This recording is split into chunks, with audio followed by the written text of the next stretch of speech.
September 14, 1993. Phoenix, Arizona. A quiet suburban street. A family home filled with laughter. A 5-year-old's toys scattered on the floor. The smell of breakfast still lingering in the air. By the end of that day, 4 members of the Luna family would be dead. Beaten, stabbed, shot. Their house, doused in gasoline, set to burn. The man responsible? A friend, a neighbor, a man they once trusted, Richard Kenneth Djerf. This is the story of betrayal, revenge, and a chilling end that took more than 30 years to arrive. It was a typical late summer morning in Phoenix. The Luna family, Albert and Patricia, their daughter Rochelle, and their youngest son, Damien, were starting their day like any other. Albert Sr. worked long hours, providing for his family. Patricia was known for her kindness, the kind of woman who offered lemonade to neighborhood kids and made sure everyone was fed. Rochelle, just 18, had a bright future ahead. She loved fashion and was saving for college. And little Damien, 5 years old, was their miracle child, the joy that held everyone together. But someone else, not far from that peaceful home, was brooding, replaying in his mind an old grudge he refused to let go. Richard Kenneth Djerf was 23 years old, a big man with a short temper and a history of resentment. He once worked as a prison guard trainee. People described him as intelligent but volatile. A few months earlier, Djerf had accused a family friend, Albert Luna Jr., the older son of the Lunas, of stealing a gun, electronics, and some personal items from his apartment. Police investigated, but there wasn't enough evidence to charge anyone. To Djerf, that was humiliation. He felt robbed, disrespected, and above all, ignored by justice. And when anger festers in silence, it becomes something darker. Tuesday, September 14th, 1993. Djerf bought flowers that morning, an ironic gesture meant to disguise his intentions. He drove to the Luna family's Phoenix home. Albert Jr. wasn't there, but his parents and siblings were. When Patricia answered the door, she saw a familiar face. Richard had been in their home before, polite, even friendly. She let him in without hesitation. Moments later, everything changed. Inside the home, Djerf pulled out a gun. He tied up Patricia, Albert Sr., Rochelle, and Damien with electrical cords. What followed was hours of horror. According to court documents, Djerf assaulted Rochelle, stabbed her repeatedly, and slit her throat.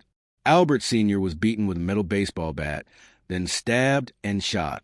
Patricia and little Damien were tied to chairs, forced to watch as their family was destroyed before their eyes, and then shot execution style. The crime was as personal as it was brutal. Investigators would later say Djerf's rage was methodical, deliberate, and deeply vengeful. Before leaving, he tried to set the house ablaze, pouring gasoline across the floors, turning on the stove burners, and walking away. He took the family's car and drove off. Hours later, the house began to fill with smoke. Neighbors smelled gasoline. But by the time police arrived, it was too late, for lives were gone. When detectives entered the Luna home, the sight was unforgettable. The living room was soaked in fuel. The walls were stained with blood. In the kitchen, 2 chairs, side by side, told the story of Patricia and Damien's final moments. The youngest victim, just 5 years old, still had his shoelaces tied neatly. Veteran homicide detective James White later told reporters, "It was the most cold-blooded thing I'd seen in my 20 years on the job. There was no mercy." It didn't take long for suspicion to turn toward Richard Djerf. 3 days after the murders, police found Djerf at his apartment in Glendale. When they searched his car, they discovered items belonging to the Luna family, including a pair of bloody gloves and Rochelle's jewelry. He was calm during arrest. One officer described him as oddly proud, like he'd proven a point. Under questioning, Djerf confessed. He said Albert Jr. had ruined his life, and that killing the family was payback. The confession was detailed, emotionless. It painted a picture of a man who believed revenge justified anything. In 1996, Djerf stood trial for 4 counts of first-degree murder, along with charges of sexual assault, kidnapping, and burglary. He pled guilty not out of remorse, but because he wanted to get it over with. During sentencing, the judge described the crimes as beyond comprehension. There were multiple aggravating factors. 4 victims, including a child under 15. The crime was especially heinous, cruel, and depraved, and it was committed for revenge, a motive soaked in ego and malice. The court sentenced him to 4 death sentences. For the Luna family, justice was just a word. In the courtroom, relatives wept as photos of Rochelle and Damien were shown, smiling, happy, unaware that their lives would end so violently. Albert Jr., the man Djerf blamed for the theft, broke down on the stand. He told reporters later, "I wish he'd come for me instead. My family didn't deserve this." For 3 decades, they waited for closure, watching the appeals, the delays, the endless headlines.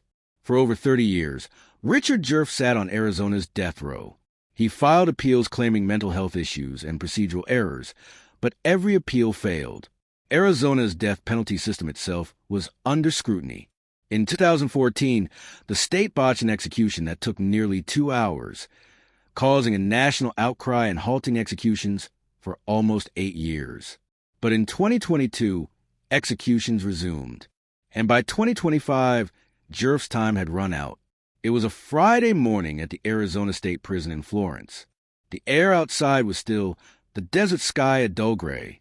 Inside, Djerf was led into the execution chamber.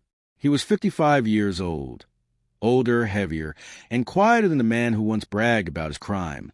He declined a final meal and made no special requests. When asked if he had any last words, he simply said, "I'm sorry for the pain I caused." Some of the Luna family members chose not to attend. Others watched the execution on a closed feed from another room. The process began at 10:02 a.m.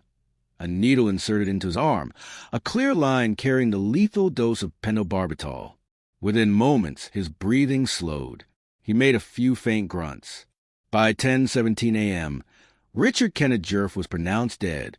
A 32-year chapter of grief finally closed. Arizona officials released a short statement confirming the execution. Attorney General Chris Mays said, "The victims deserve justice, and their loved ones deserve peace." Today, justice was served, but public opinion was divided. Some saw it as long-delayed accountability. Others saw it as another reminder of the slow, flawed machinery of capital punishment. Activists pointed to the 3 decades of legal delay as justice denied. Meanwhile, members of the Luna family issued a short statement. "Nothing brings back our loved ones, but at least this chapter is finally over." In the years since the murders, the Luna's extended family kept their memory alive through community events and scholarships in their names. Rochelle's classmates planted a tree outside her high school. It still blooms every fall. And every year, on September 14th, the surviving Lunas gather at the cemetery, not to remember how they died, but how they lived.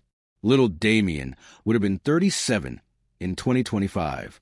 Their story remains one of Phoenix's darkest tragedies.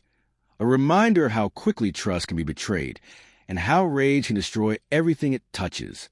Experts who studied the case later said Djerf's actions reflected revenge fixation, a psychological state where a person becomes consumed by perceived injustice. Dr. Henry Ralston, a criminal psychologist, explained, "When people like Djerf feel wronged, they don't want balance. They want annihilation. Their sense of victimhood becomes a weapon. Djerf wasn't insane. He was rational, deliberate, and that made his crime even more terrifying." Arizona's execution of Djerf reignited a national debate.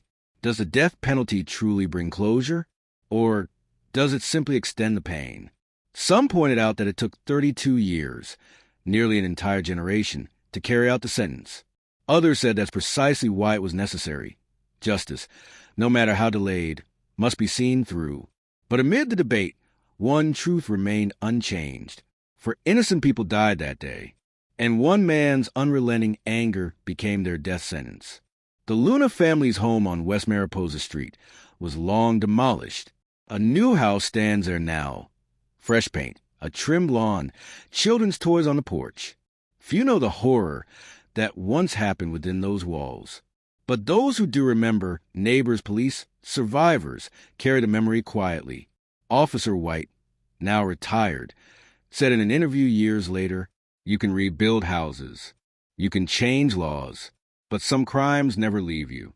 In a state where the desert seems eternal, The story of the Lunas is a scar that time hasn't fully healed. Revenge is never about justice. It's about pain, inflicted to match pain once felt. But in that cycle, no one wins. The Lunas lost their lives. Djerf lost his humanity. And 32 years later, the state of Arizona finally turned off the lights on both. Because in the end, whatever a man sows, that he will also reap. Don't forget to like and subscribe to this channel for more true crime story.